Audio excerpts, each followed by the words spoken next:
Hello, I'm Julie Haupt, Vice President for Institutional Advancement and member of the class of 1975. I am delighted to welcome you to Reunion 2020. It certainly isn't the reunion we expected, but we're delighted that you're all here on camera with us, and I hear that there are lots of chats and virtual hugs happening together online, which is just the way it should be at a Denison reunion. We're disappointed, of course, that you can't be here in Granville with us. I'm especially disappointed because I retire at the end of this year, and this would have been my last reunion. But I'm insisting on coming back next year when I know I'll be able to see all of you. We're not on the quad this afternoon because in typical Denison reunion fashion, it's about to thunder and lightning here in Granville, so we are safely in Monomoy.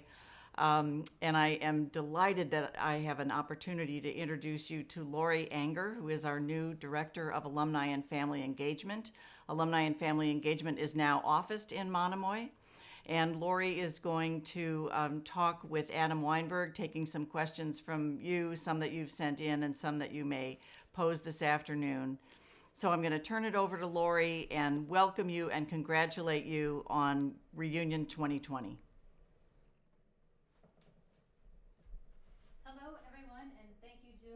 As Julie said, I'm Lori Anger, serving as Director for the Office of Alumni and Family Engagement.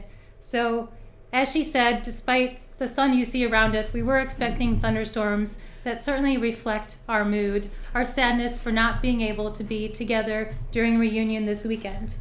But while we can't physically be together, we're grateful for technology and this ability to offer our first ever virtual Quadside Chat with President Weinberg. We hope today's chat will be informative and inspirational and will demonstrate the triumphs, the challenges, the grit, the resilience we have seen here in recent months. These characteristics that you all know as the hallmarks of Denison students, alumni, and faculty. I really want to thank you all for joining us and for submitting such terrific questions. We will do our best to get through as many of them as we can. I couldn't be happier to be here today with President Weinberg, and we thank you very much for your time. He has worked tirelessly to help Denison get through this pandemic and to continue operations with as little disruption as possible. So, if you're ready, let's get started. Our first question. So, how will the college be impacted by the coronavirus pandemic? And what lessons has Denison learned that will make our college even stronger? I could talk for the next hour about that one.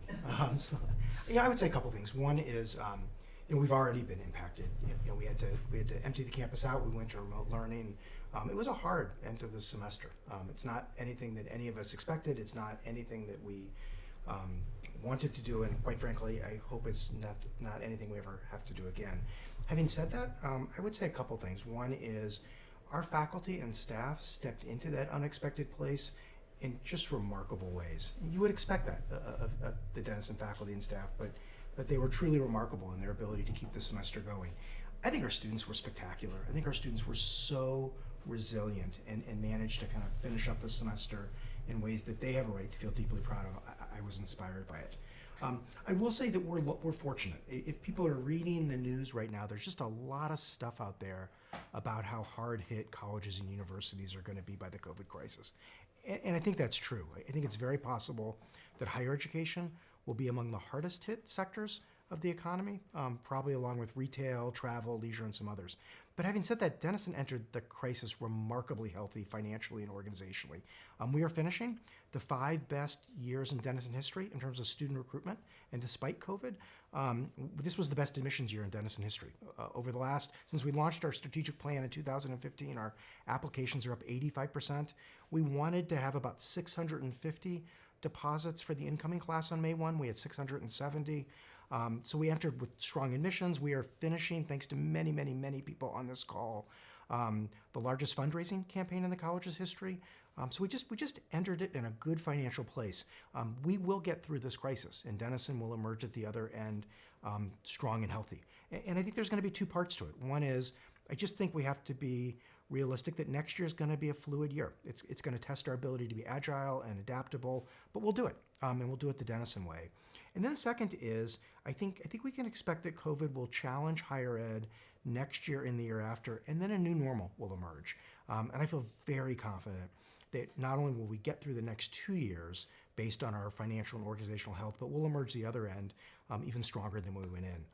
I met with, as a faculty, the faculty met yesterday for about 3.5 hours just to talk about how we were going to handle classes in the fall. And there's just remarkable innovation going on about thinking about the intersection of the liberal arts and technology and location in ways that I think will actually be really exciting and allow us to think in some bigger, better, and bolder ways, which is part of the Denison tradition. Terrific.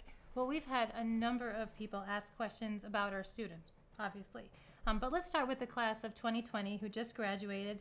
They had that great conferral of degrees. They had a special appearance by Steve Carell. So what advice do you have for these newest grads who are entering today's job market, and how are we supporting them? Yeah, so first, the world is lucky to have the Denison class of 2020. It's a remarkable class of Denisonians. They accomplished a lot while they were here in the classroom, on athletic fields. They will always be the first to have performed in the Michael D. Eisner Center for the Performing Arts in the Sharon Martin Hall. They just accomplished a lot, and they leave a legacy. I think for this class, there's no doubt that the job market is going to be tough for the next few months.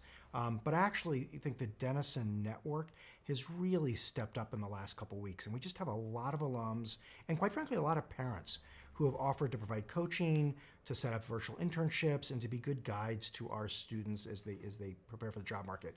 I think the second is it's a great time this summer for our students to skill up a little bit. There's just lots of ways and lots of platforms now to add some profession-specific skills while you wait for the job market to come back up. But I think the third is, and I think I said this in a video to students last week, the Knowlton Center, which is our Center for Career Exploration, is really state-of-the-art. It has already won a national award for innovation, and we will be announcing in the next 2 weeks a whole suite of new programs that we're going to provide to the great Denison class of 2020 to make sure that as the economy rebounds, the Denisonians are the first ones to be hired. I would ask alums who are watching this, and in particular our more recent alums, hello to the great Denison class of 2015. I miss you, always have fond memories. You were my second Denison class. You're now far enough out, but not so far out, that you actually have a really good sense in your own businesses and the companies and organizations where a lot of your friends work about where jobs are becoming available. And I just would ask our alums to the extent you can step up, partner with the Knowlton Center to just provide good job leads to our recent grads. They'll make you look good. They're remarkable, and they will add real value to any organization that hires them. I'll say one more thing. I don't know if anybody saw, we got a really nice shout out in the New York Times earlier this week. When COVID hit, many summer internships disappeared. We did something that I don't know of any other college that did. I'm sure some did, but very few. We actually stepped in that space, and in about a 2-week period, we put together the Denison Summer Accelerator. It's 3 programs for our returning students that kind of replace the internships that they've lost. A 5-week experiential program on business essentials that the Knowlton Center is running, a 5-week program that the Red Frame Lab for design thinking is running, where students are going to learn design thinking and then work in teams to work on real-world projects for many of our businesses and enterprises run by our alums, and then a series of academic seminars, many of which students are teaching, that we're going to run through the Liska Center that we named after Tony Liska a couple of years ago, mostly for students who think they might want to pursue graduate studies. Of the give or take 1,700 returning students, rising sophomores, juniors, and seniors, 700 of our students have signed up for the Summer Accelerator. So super excited about that, and super proud of our students for stepping up and being part of it. Terrific. So let's shift our attention to the students hoping to return to campus this fall. You've mentioned a terrific admissions year for the class of 2024. What does that class look like? And, with the challenges of the pandemic and, international students trying to get to campus, what can Denison do to ensure an internationally representative and globally minded student body in the fall? So I was born in the Midwest. So I am at heart a pragmatic optimist. So I'll shift your language just a little bit from to say when students return to campus in the fall. Look, there's a lot that's unknown and uncertain right now. We don't know the extent to which in August we'll have safe, reliable testing. We don't know what treatment will look like or whether a vaccine will be on the way. We don't know what the state of Ohio will ask us to do, what family, there's a lot of unknowns. It's super fluid, but I actually feel remarkably optimistic the campus will be open in the fall. It's just going to be a fluid year. It's going to require us to be agile. We're super lucky, not just that we're financially and organizationally healthy, we're super lucky that we have a faculty and staff that cares deeply about this college. And we're fortunate that we only do one thing. We are not a large public university that's focused on lots of different things, of which undergraduate education is just a small piece. That's what we do.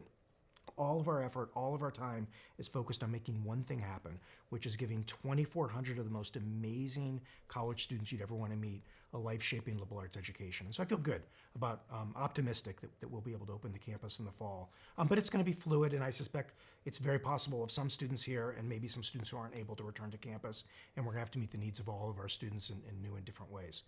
I think in terms of the incoming class, it's a fantastic class of Denisonians. When I arrived 7 years ago, I was really struck by something. Our students are smart, but they're smart at every good private college in the country. Our students are talented. They're amazing athletes, great artists. They're super engaged, involved around campus. Again, you would find that at most of the top nationally known private colleges in the country, like Denison. I think what sets Denison apart is the quality of the human beings who choose to come here. Our students are the kinds of people that other people want to be around, right? I often say that with our alums wind up being the center of their social networks, of the kind of people you want to live with, work for, live next door to, serve on boards with. That's our current students as well, and the incoming class will keep that tradition moving forward. I often joke that we knew they were really smart when we saw their applications and their high school GPAs. They proved us right when they made the decision to come to Denison over other great colleges and universities. I think it is a more global group. So we've grown our international student population the last couple of years. That's been a priority for the college. My own view is that one of the great things about Denison, one of the things that actually makes us different from a lot of other liberal arts colleges, is we are remarkably diverse in every way, shape, or form. We're diverse by race and class and ethnicity, but we're also very diverse from where people come from. Most colleges will say students come from all 50 states, but in truth, most of their students come from within a couple hundred miles of campus. So even the really good East Coast liberal arts colleges tend to be fairly regional. They tend to be East Coast schools. We're just not. Our students come from all over.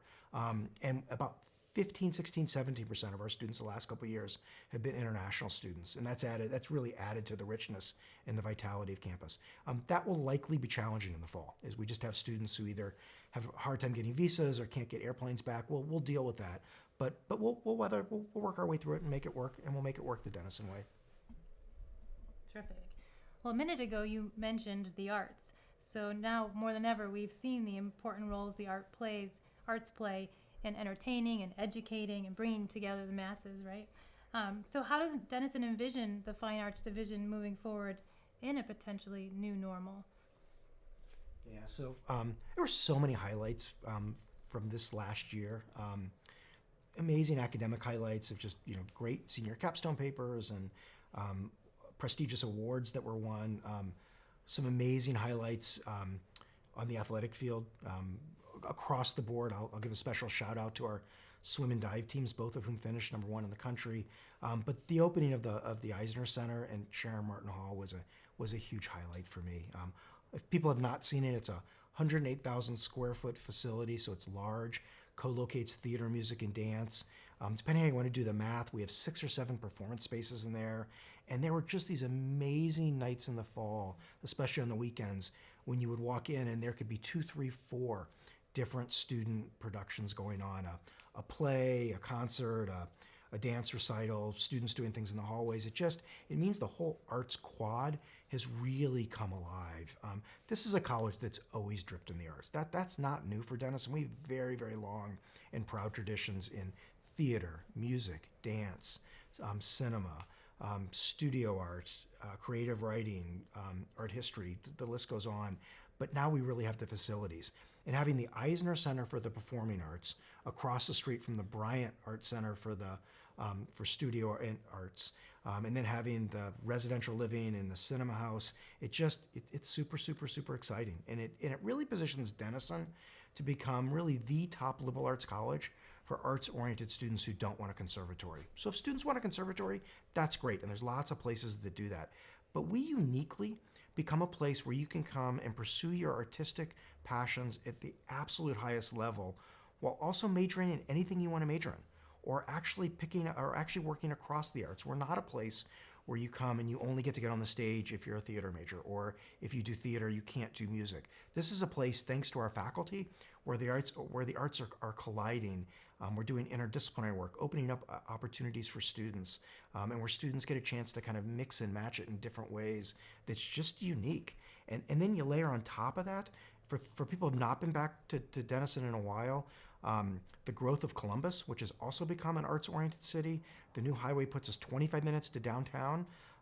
It just means students also have access to those stages and to those performances, and lots of world-class artists who are friends with our faculty who are coming out to be part of the vitality of the arts at Denison. So super, super, super excited about it, really proud of it, and feel honored and fortunate, quite frankly, to be able to be a part of it. I feel like I grow myself just watching our students push the world of ideas to find their own humanity and to share that with everybody else through the arts at Denison. So on the other side of things, the other A, athletics. What does the future for athletics look like in the fall? Boy, fall, don't know. I have a view, I have a hope. We shall see. Lots of good, one good thing right now, a lot of the top public health experts are actually really focused on universities and athletics right now, both together and separate. So I think in the next 3-4 weeks, we'll get some pretty good guidance about what we should and shouldn't do, what we can do, how we may have to do some things differently. Athletics at Denison, no disrespect to any of our alums, and if anybody wants to debate this over a glass of wine, we can do it virtually or we can do it next year when we're on campus. This may be the best moment ever for Denison athletics. And I just want to give a shout out to Nan Carney DeBoer, one of our own. What she has done in partnership with our coaches at Denison is truly spectacular. It starts with the wins. I don't know. It's easier for me to think about to remember our teams that weren't nationally ranked than it is to remember all the ones that were nationally ranked. It felt like this year almost every single athletic team was nationally ranked. So the wins are spectacular. We've now won the All-Sport Trophy more than any other college. But that's just the tip of the iceberg. Like that's nice. But what's really amazing is our coaches, our 24, 25 varsity coaches now that we're taking squash and fencing varsity, are some of the finest educators in the country. Not just some of the greatest coaches, but some of the finest educators. And so when you watch our teams win, it's not that they win, it's how they win. It's the team culture. It's the values and habits and skills that our students are developing. It's the way they represent the college. Every time one of our athletic teams walks on a field or onto a court or in a pool, they remind other people why this is a great college and why it's always been a great college. Heyday for what Jack Hatem's done with our football program. Let's just going to go down the list. I'll say one more thing, and this is about Nan and the tone that she's set. It's about Joe Knetzer and the Knetzer Institute that really is about values through sports, habits through sports. But it's also about our coaches and the kinds of people they're recruiting to play here.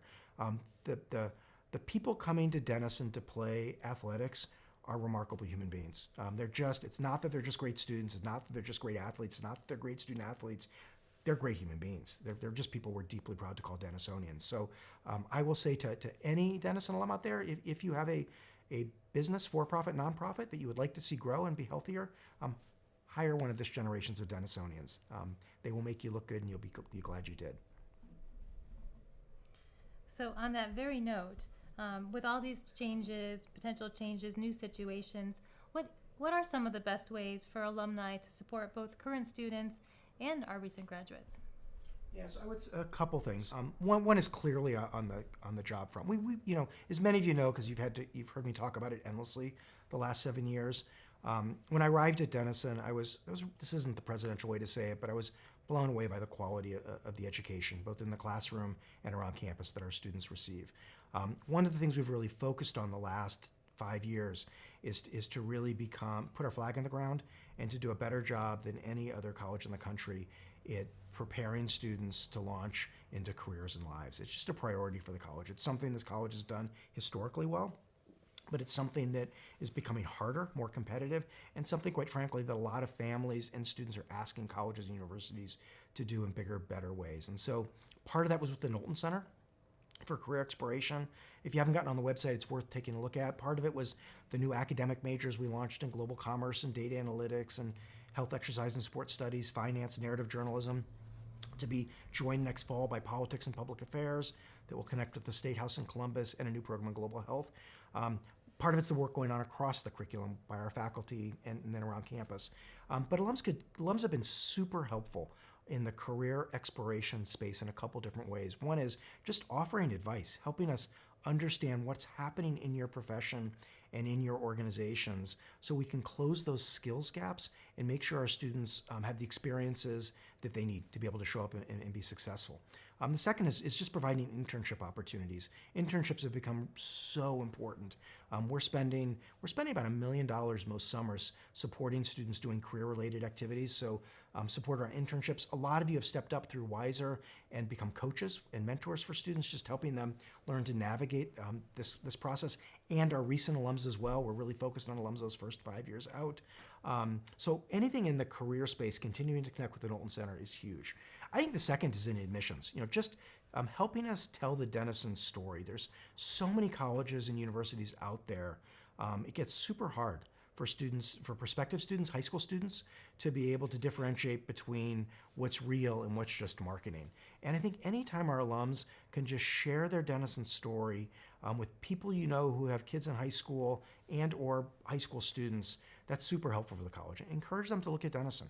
I think the third, I am a college president, is certainly the philanthropic support. And the annual fund has always been important to Denison. It is our lifeblood. It's what allows us in the middle of an academic year to just meet the needs of our students and faculty and staff that kind of prop up in the year. But never has it been more important. When COVID hit, we just had a lot of students who had really important needs, whether it was emergency money they needed for food, money to get back home, money to purchase computers so they could keep their academic work moving forward.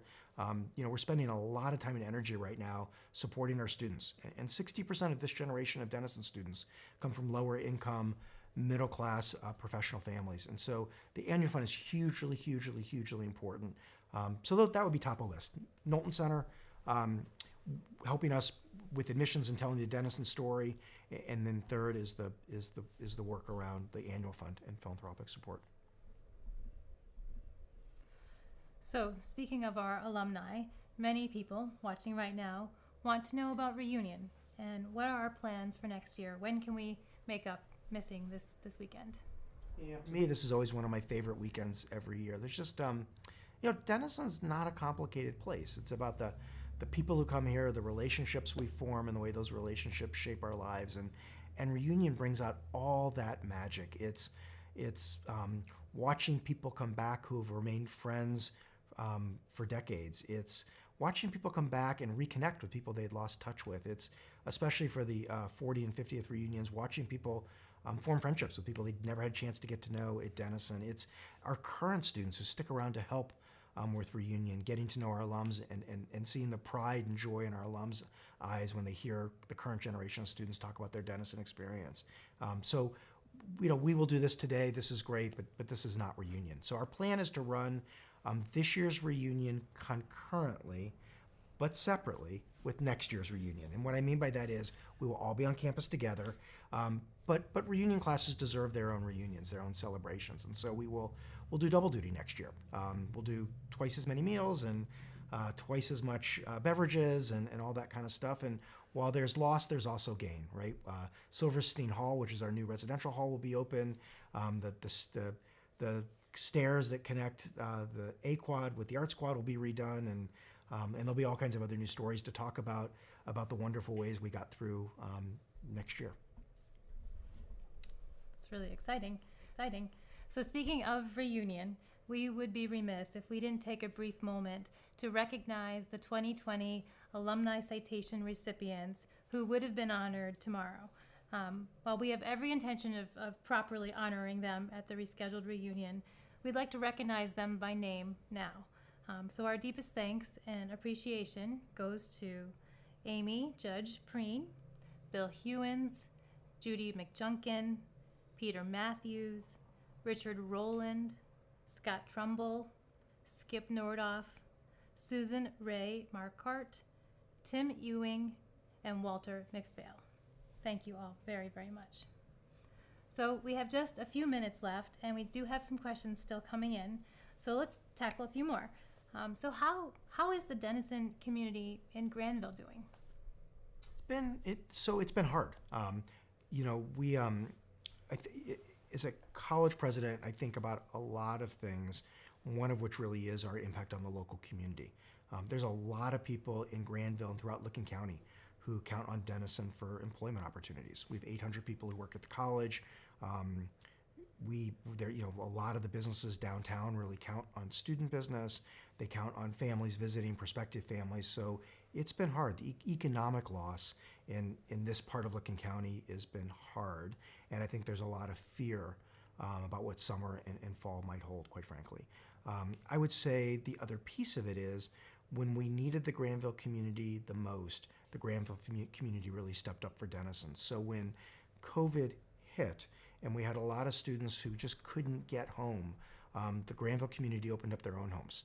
And what a lot of colleges did, and I understand why they did this, is they kept students in residential halls, which was great. But residential halls can be lonely when the campus is emptied out. And there was a lot of concern and fear about what COVID might mean for people of all ages. And people in Granville opened up their homes, and we did a homestay program. I think it ran about 8 weeks. And just what happened is what you would expect happened. There was a lot of international students. I think there were friendships formed, experiences had that people in Granville and some of our students will talk about for decades. It was remarkable and special. Again, I am biased. Was born in the Midwest, but I don't know. There's something special about this part of the country and the kind of empathy and respect and the way that people come together and form communities. And that happens in Granville and Newark and Heath in this part of Licking County in ways that makes me just feel lucky to be a part of it. For sure. So we have a nice question for you. How do you prioritize with so much to contemplate and juggle every day? Not very well. Is that the answer?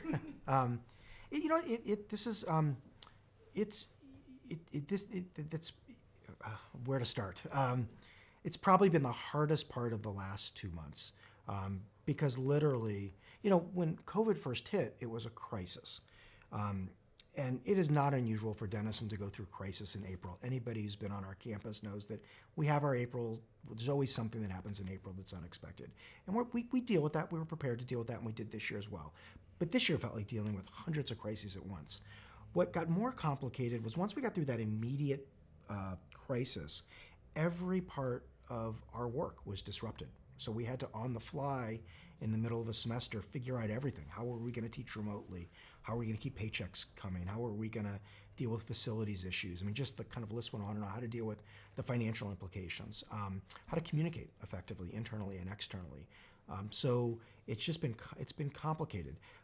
But I would argue that what makes it easier is being super focused and aligned as a college. We know what our mission is, right? And we only have one mission. We know what our focus is. Our focus is on delivering a great education, a life-shaping liberal arts education to our students. We knew what our priorities were from the beginning. To the extent that we were going to have to make hard choices, we were going to stay focused on our mission and on our people, right? People define Denison, and people is really about making sure that we could make more financial aid available to students who would need it so they can continue their Denison education, and making sure we continue to stand beside our faculty and staff who really depend upon the college in all kinds of ways. They depend upon the college for paychecks, good work environments, stability, and all. So, once you kind of know what your focus is, it makes it easier to prioritize. But I will say, in general, and exasperated over the last 2 months, for those who know me, I get up early and get a lot of work done before about 8:30 in the morning, because once 8:30 hits, you never quite know what the day is going to look like. But it's fun and exciting, and even the last couple months when there's been a lot of really challenging, difficult days, there's not a place I'd rather do it. There's not a group of people I'd rather do it with, and there's not a college I feel more proud and honored to be able to serve than this one.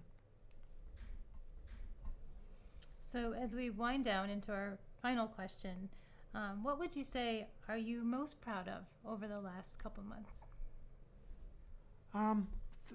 the way people have stepped up for Denison and for each other. It started the night that we announced that we were going to take a break after break. Right. First, I think we said it was going to be 2 weeks, but I think a lot of people knew that I was being overly optimistic, as I can sometimes be. And just watching, there was a lot of loss for all of our students, but particularly for our seniors.